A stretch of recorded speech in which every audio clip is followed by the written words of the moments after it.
আজকে শুক্রবার, তাই স্পেশাল একটা মুড়ি ঘন্ট রান্না করলাম, সেটা নিয়ে আজকের ব্লগ।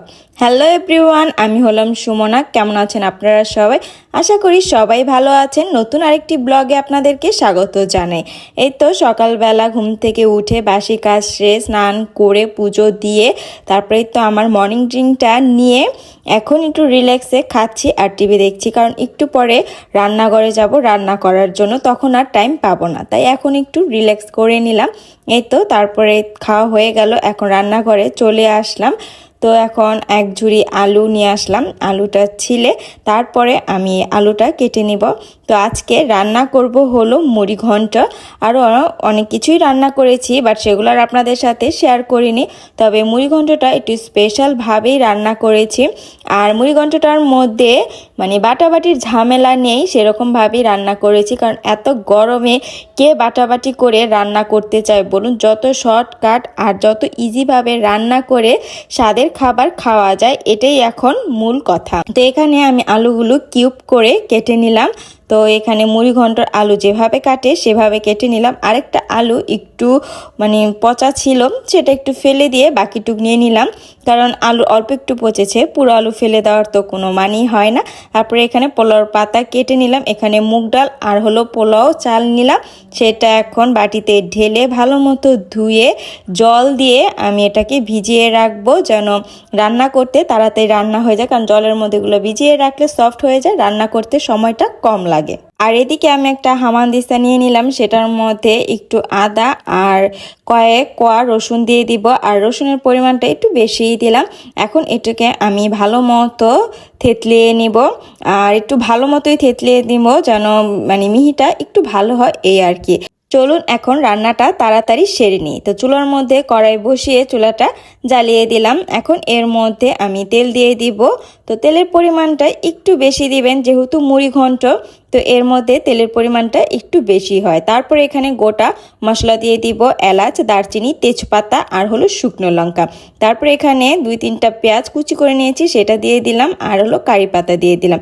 দিয়ে ভালো মতো নেড়ে তারপর এর মধ্যে এই যে থেতলানো আদা আর রসুনটা ছিল সেটা দিয়ে দিব, দিয়ে ভালো মতো ভেজে নিব, কারণ আদা রসুনটা কাঁচা কাঁচা গন্ধটা যেন চলে যায়, সেজন্য আগেই দিয়ে দিলাম।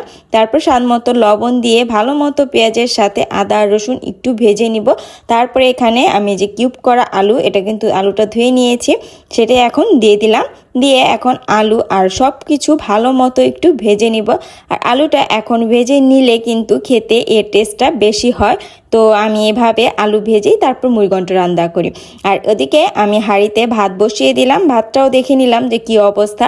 আর এদিকে আমি একটু পর পর আলুটা নেড়ে দিচ্ছি, যেন কড়াই তলাতে আলুটা লেগে না যায়, এই আর কি। তো এখানে আলু ভাজা হয়ে গেছে। এখন আমি এর মধ্যে হলুদ গুঁড়ো, ধনে গুঁড়ো, লঙ্কা গুঁড়ো, কাশ্মীর লঙ্কা গুঁড়ো আর হলো টমেটোর কিউব দিয়ে সামান্য একটু জল দিয়ে ভালো মতো মশলাটা কষিয়ে নিব, যতক্ষণ পর্যন্ত এর থেকে তেল উঠে না আসছে।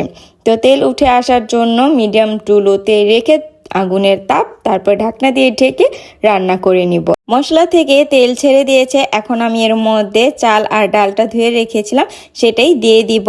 দেওয়ার পরে একটু নেড়ে নিব।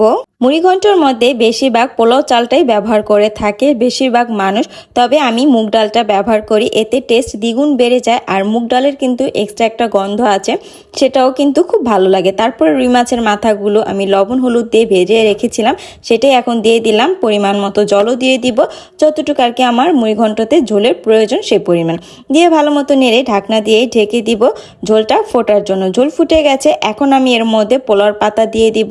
তো পোলাওর পাতাটা দিলাম হলো এক্সট্রা গন্ধর জন্য।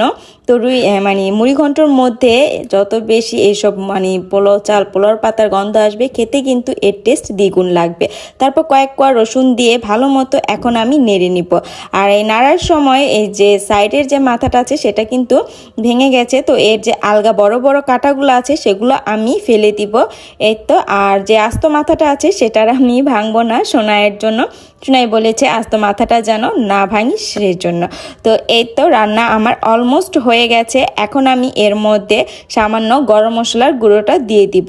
তবে গরম মশলার গুঁড়ো দেওয়ার যে ভিডিওটা সেটা আমার ফোন থেকে ডিলিট হয়ে গেছে, কিন্তু আমি দিয়েছি, সেটা আর আপনাদের সাথে শেয়ার করতে পারছি না।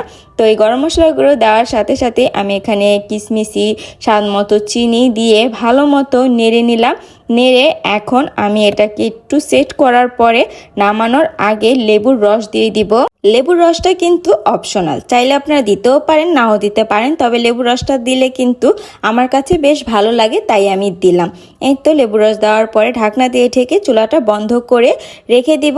এখন একটা কড়াইতে বা বাটিতে যেখানেই হোক একটু সার্ভ করে নিব সুন্দর মতো। রান্না যেরকম হোক বাট এর সার্ভিসিংটা যদি সুন্দর হয় তাহলে কিন্তু এর স্বাদটা দ্বিগুণ বেড়ে যায়। এই তো দেখুন কি সুন্দর করে আমি নামিয়ে নিলাম খাবারটা। চলুন এখন কি কি আইটেম করছি সেটা আপনাদের সাথে শেয়ার করি। আম দিয়ে মুসুর ডাল করেছি, চিংড়ি মাছ দিয়ে ডাঁটা আলু দিয়ে রান্না করেছি, ওইখানে সিম ভর্তা করেছি, আর হলো মুড়িঘণ্ট। তো শুক্রবারের আজকে এই আয়োজন ছিল। এই তো সোনাই এখন খেতে বসেছে, সাইডে কিন্তু আমরাও বসেছি, আমরাও খেয়ে নিচ্ছি। এই তো সোনাইকে এই যে আস্ত মাথাটা দিলাম। তো আস্ত মাথাটাও পুরোটাই খেতে পারে না বাট ও চায় তাই আমি দেই। দুপুরে খাওয়া দাওয়া শেষ করে বিকেলে রেস্ট নেওয়ার পরে আমাদের বাসার সামনে একটা নার্সারি ছিল, সেখানেই গেলাম, একটু ঘুরে ফিরে আসলাম। পুরো ব্লগটা যদি আপনাদের ভালো লেগে থাকে তাহলে অবশ্যই লাইক, কমেন্ট অ্যান্ড শেয়ার করবেন। ভালো থাকবেন, সুস্থ থাকবেন, নমস্কার।